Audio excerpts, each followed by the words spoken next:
Hello, dear friends. This is the Phone Support channel.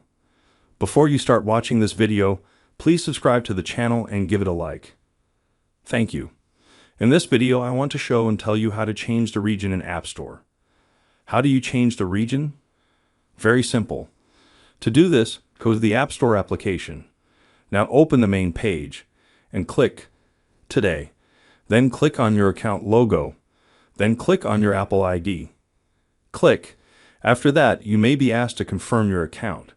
I did this recently, so I don't need to do it. But you may be asked.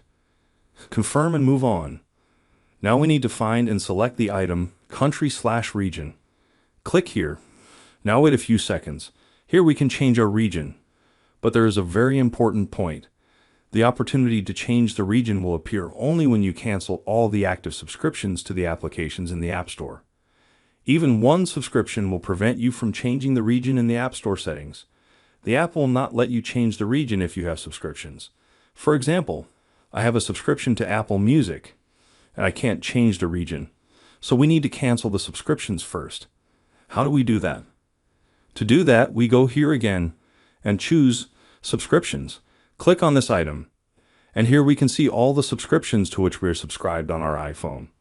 If I need to change the region, I first turn off all the subscriptions in this list. We just click on the subscription and cancel it. There is nothing complicated, and only after that go back to the item country/region and change our country in the settings. As you can see, this is a very easy and quick way to do it. Done. There's nothing complicated about it. If you like this video, put likes and subscribe to the channel. That was Phone Support. Bye.